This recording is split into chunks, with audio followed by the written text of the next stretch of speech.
सचिन वाजे ने एनआईए को जो चिट्ठी सौंपी थी उसमें महाराष्ट्र की सरकार में से तमाम नेताओं के नाम निकल के सामने आए। अजीत पवार, अनिल पराब और प्रदीप शर्मा, जो जितने भी नाम निकल कर सामने आए हैं सर, नाम तो ये भी चीज़ें निकल कर सामने आई हैं कि शरद पवार के नाम पर रिश्वत मांगी जा रही थी 2 करोड़ रुपए की। अब जैसे कि एनआईए और सीबीआई इस मामले में जाँच कर रही हैं, तो क्या ये जो एनआईए का ये जो जाँच का दौरा है, क्या ये शरद पवार तक पहुँचेगा? क्या अब उनसे भी जाँच होगी, अब उनकी भी पूछताछ होगी इस मामले में?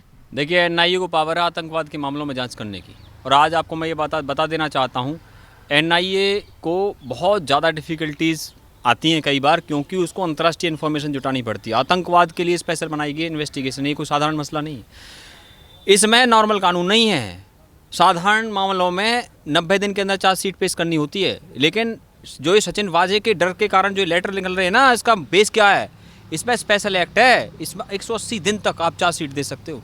इसमें कस्टडी नॉर्मल नहीं है, वहाँ 14 दिन की कस्टडी है, यहाँ पे 30 दिन की कस्टडी है। हालांकि पुलिस कस्टडी है, जुडिशियल कस्टडी, दोनों अलग अलग चीज़ें हैं।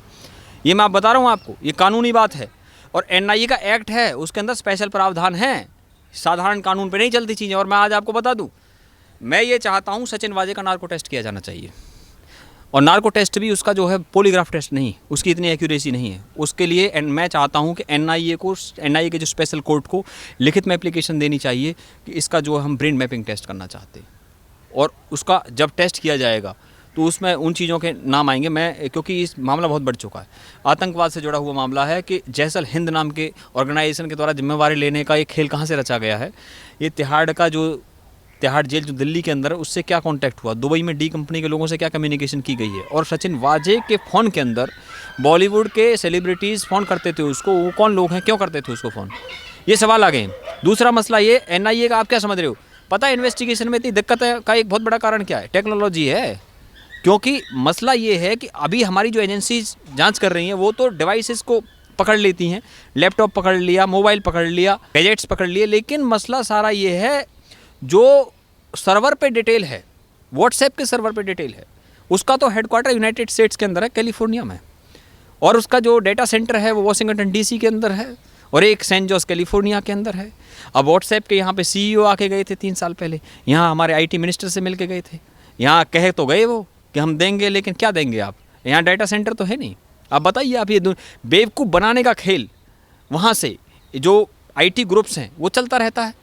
यहाँ ना दुबई के अंदर है, ना सिंगापुर के अंदर है, ना बॉम्बे के अंदर है। उसका डेटा सेंटर होना चाहिए। डेटा सेंटर मतलब जहाँ सर्वर्स का जो है जखीरा होता है, जहाँ पे इंफॉर्मेशन स्टोर होती है, स्टोरेज, उसको डेटा सेंटर कहते हैं। 15 वर्ल्ड वाइड फेसबुक के 15 डेटा सेंटर हैं। फेसबुक की तो सब्सिडरी है व्हाट्सएप। और तो उससे आप बताइए यहाँ पे कहाँ आपने किया हुआ है? 2017 में बॉम्बे के अंदर डेटा सेंटर लगाया इन्होंने फेसबुक वालों ने, लेकिन वहाँ पे कोई व्हाट्सएप के सर्वर थोड़ी रखे उन्होंने। व्हाट्सएप के सर्वर तो IBM से इन्होंने करे हुए हैं, 700 से ज़्यादा सर्वर हैं, उन्होंने उनके जानकारी दे दी आपको। ये तकनीकी बात है। दूसरा मसला ये, गूगल जो है और यूट्यूब है, हालांकि यूट्यूब उसकी सब्सिडरी है, गूगल के ही डेटा सेंटर, यूट्यूब के डेटा सेंटर्स हैं।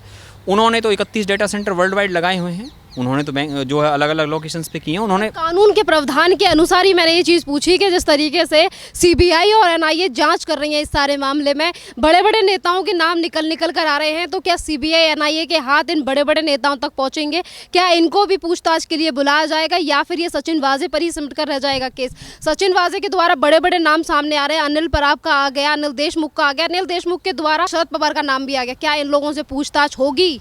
देखिए, सबसे बड़ी बात यह है कि प्यादों को पकड़ करके ही आप एक एक करके ऊपर तक पहुंचते हैं। जब एनआईए आई है और एटीएस को भी जांच है वहाँ पे, एटीएस जो महाराष्ट्र पुलिस की यूनिट होती है, एंटी टेररिज्म स्क्वाड, तो महाराष्ट्र की सरकार को लगातार एक एक बात की जानकारी हो रही है कि इस जांच में क्या चल रहा है, क्योंकि एटीएस भी जॉइंट इन्वेस्टिगेशन कर रही है इसकी। आपको मैं बता देना चाहता हूँ। दूसरा मसला ये, आप मेरे से पूछ रही हैं कि भाई इन लोगों तक जाँच जाएगी, ये कोई मतलब कोई भगवान है क्या इनसे जांच नहीं की जा सकती? फिरोज़ खान की फिल्म के अंदर एक डायलॉग था, वो विलेन पूछता है उससे कि हम पर कोई हाथ नहीं डाल सकता। विलेन कहता है फिरोज़ खान से, तो फिरोज़ खान उस विलेन से कहता है कि जो भगवान तो तुम हो नहीं सकते, और इंसान तो तुम लगते नहीं हो, शैतान से मैं नहीं डरता। तो इसका मतलब ये है कि भगवान तो कोई हो नहीं सकता, क्योंकि एजेंसीज़ को एक्सेस है, वो किसी से भी इंफॉर्मेशन निकाल सकती हैं। और मैं आपको एक बात बताऊं, ये क्या समझ रहे थे कि मतलब एंटीलिया के बाहर इतनी बड़ी साजिश करके और तुम जो है भारत सरकार की सेंट्रल एजेंसीज़ के जो दायरे से बच जाओगे क्या? तुम एक सॉन्ग था ना उसमें, राज कपूर की फिल्म में, ए भाई ज़रा देख के चलो, आगे भी नहीं पीछे भी, ऊपर भी नहीं नीचे भी, दाएं भी नहीं बाएं भी, था ना वो। और ये तुम्हारा गांव नहीं, घर नहीं, गलियां नहीं, कूचा नहीं, बस्ती नहीं, रास्ता नहीं, है ना। तो ये तुम्हारा जो है वो कोई पार्टी कार्यालय नहीं है ये, कि तुमने इसको कुछ भी समझ लिया है और तुम कुछ भी करते चले जाओगे। और तो फिर एक लाइन बहुत बढ़िया है उसके अंदर कि जो कोड़ा, जो कोड़े पे रिंग मास्टर के कोड़े पर नाच के दिखाना पड़ता है, तो कोड़ा जो धूप है, कोड़ा जो कीमत है, कोड़ा जो पैसा है, तो कोड़ा जो CBI है, कोड़ा जो NI है, कोड़ा जो सुप्रीम कोर्ट है, ये तो कोड़ा है जो आपके ऊपर चल रहा है।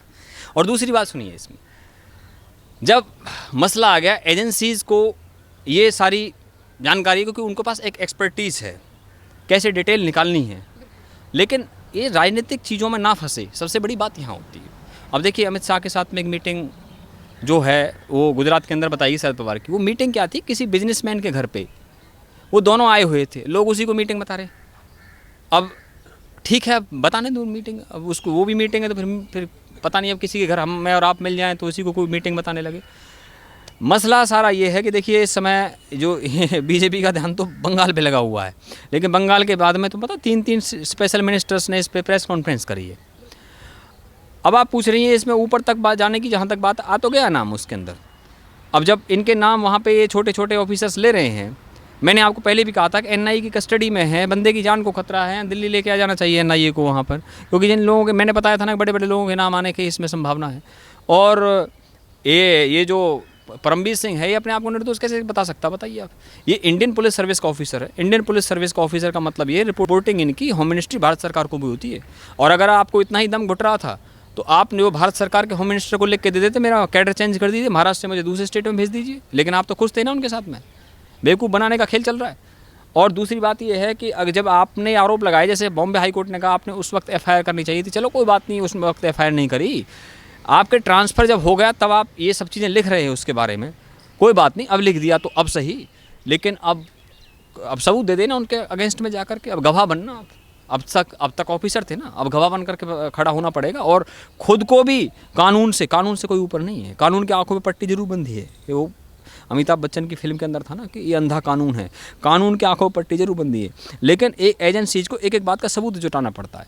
अब सचिन वाजे तो पहले ही इन्वेस्टिगेटिंग ऑफिसर है, उसे तो खुद पता है सबूतों से कैसे बचना होता है। जो सबूतों से छेड़छाड़ जानते हैं, तो उसमें सीन रिक्रिएट करना टेक्नोलॉजी का सबसे बड़ा मामला है। टेक्नोलॉजी से उसकी जहाँ लोकेशन है, जब मनसुख हिरेन की हत्या हुई है तो उस वक्त उसकी लोकेशन कहाँ थी, किससे कम्युनिकेशन था, और ये सारे सबूत जुटा करके तभी आप दे सकते हैं। कोर्ट में आप ऐसे फिर थू हो जाएगी वहाँ से, अगर बरी होकर निकल गए, कितनी बार बरी होकर निकल गए, मैं कितने केस यहाँ बता सकता हूँ। लेकिन मैं आपको यहाँ एक बात बता देना चाहता हूँ, मैं इस देश के लोगों से भी दरख्वास्त कर रहा हूँ क्या, और भारत सरकार से भी ये चाहता हूँ, क्या हम बॉम्बे जो है उसको हम देखना चाहते हैं, 1990 के दशक में ले जाना चाहते हैं क्या? 1990 के दशक में ये सब चीज़ें हो रही थी, इन्होंने दोहरा दिया उसको फिर से दोबारा से।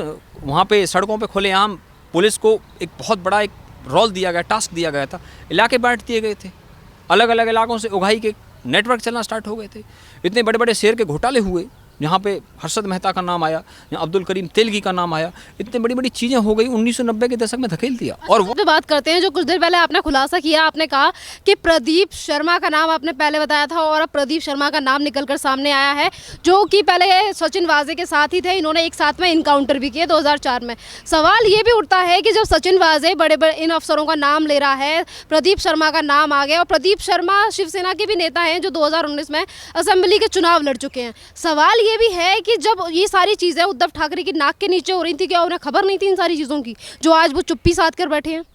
देखिए एक चीज़ बताऊं, सचिन वाजे मराठी है, हम ये नहीं करें, वहाँ बहुत छत्रपति शिवाजी महाराज की भूमि है, मराठों ने बहुत कुछ इस देश के लिए किया है, लेकिन ये जो प्रदीप शर्मा है ये मथुरा उत्तर प्रदेश से, मराठी नहीं है।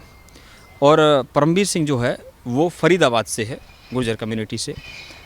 तो ये एक नेक्सस है इनका, और ये एक साथ काम कर चुके हैं। हम ये नहीं कह रहे, बहुत सारे हो सकता है बहुत सारे अच्छे काम किए हों और उसके लिए मेडल भी मिल चुके हैं, मेडल तो मिलते हैं। अब इनकी टीम में विजय सालस्कर साहब भी काम करते थे, जो 2008 के मुंबई के हमलों में उन्होंने अपनी शहादत दी थी, वो भी एनकाउंटर स्पेशलिस्ट थे। इनके साथ रविंद्र आंग्रे भी काम करते थे, प्रदीप शर्मा के साथ में। हेमंत करकरे चलो एक अलग मामला है। मैं तो यहाँ पर पॉइंट की बात करना चाहता हूँ और मेन बात ये है कि सचिन वाजे ये सब अपने दम पे कर रहा है बॉम्बे के अंदर। ये उसका मतलब किसी को जानकारी नहीं है, कमिश्नर को पता नहीं है इस बारे में। और जब उसने नाम लिख दिया, उसमें किसका नाम लिख दिया, उसके अंदर शरद पवार तक का नाम लिख दिया उसने, अजीत पवार का नाम लिख दिया, और जो है उसके अंदर इनके नाम आ गए, अनिल परब का नाम आ गया। अब इस्तीफा देने की लगा लो लाइन, कहाँ से लगाओगे, 2 तो जा चुके हैं और अब अनिल परब का इस्तीफा ले लो। और मैं आपको एक बात और बता दूं भाई, प्रदीप शर्मा इलेक्शन लड़ा है शिवसेना से, और शिवसेना के अंदर सचिन वाजी भी रहा है, और परमवीर सिंह ने अपना कैडर ही चेंज नहीं करवाया जब उन पर इतने सारे दबाव पड़ रहे थे। इसका मतलब नेक्सस तो यहीं पे सामने आ गया। एक बात और सुन लीजिए भैया, अपने ही कांग्रेस के लोगों से निपट लो पहले तो। संजय निरुपम ने कहा है कि जांच तो इसी की कर लो आप, संजय राउत की, इसी से निकलवा लो। आ गए ना, स्वप्ना पाटिल ने उस पर आरोप लगाया है संजय राउत पे, पहले तो उसी की जांच कर लीजिए आप। उसने आरोप लगाया, वो कॉलम लिखती थी सामना के अंदर, मराठी के अंदर, अभी भी लिख रही है, और प्रोड्यूसर है, और उस मराठी में बाला साहब ठाकरे पे फिल्म भी बनाई है। तो आज सवाल ये है, मेरा एक सवाल बनता है इनसे, बाला साहब ठाकरे ने 1995 में मनोहर जोशी को मुख्यमंत्री बनाया, क्या वो उनके परिवार से थे? 1999 में उन्होंने नारायण राणे को चीफ मिनिस्टर बनाया, क्या उनके परिवार से थे? नहीं थे। और आज क्या हुआ है, आदित्य ठाकरे भी मिनिस्टर है वहाँ पर, टूरिज्म मिनिस्टर है, और उद्धव ठाकरे तो मुख्यमंत्री है वहाँ पे, और संजय राउत को इन्होंने हालांकि मुख्य प्रवक्ता से हटा दिया, लेकिन जो स्वप्ना पाटिल के वहाँ पे वो कह रही है भाई मेरे साथ ये हुआ, मेरे साथ वो हुआ, कोई कंप्लेंट लेने के लिए तैयार नहीं था वहाँ पे। बहुत सारे आरोप लगाए हैं, मैं उनको यहाँ नहीं गिन सकता हूँ, वो बहुत ज़्यादा गंभीर आरोप हैं, अश्लील टाइप की बातें भी उसमें हैं, मैं उसमें जाना नहीं चाहता, क्योंकि हम तो मुख्य बात पर फोकस करते हैं। हमारा काम यहाँ पर जो है जड़ खोद कर चीज़ें निकालना नहीं है, हमारा काम यहाँ पे ये है कि पब्लिक को ये पता लगना चाहिए कि राजनीति में जो अपराधीकरण है, और जो राजनीति का अपराधीकरण, गैंगस्टर, मैं बताया ना, अंडरवर्ल्ड, क्रिकेट, बॉलीवुड, राजनीति, इनका जो नेक्सस है, इस पूरे को ख़त्म करना, इस गंदगी को ख़त्म करना, और इस देश की जनता के सामने एक उदाहरण पेश करने की ज़रूरत है। मैं आपको बताऊं, गहराई में तो मैं जाऊंगा नहीं, लेकिन आपको एक बात मैं ज़रूर कह सकता हूं। देखिए, शिवसेना, एनसीपी और कांग्रेस का जो ये नापाक गठबंधन है, इसको देख करके आईएसआई एक्टिव हो चुकी है।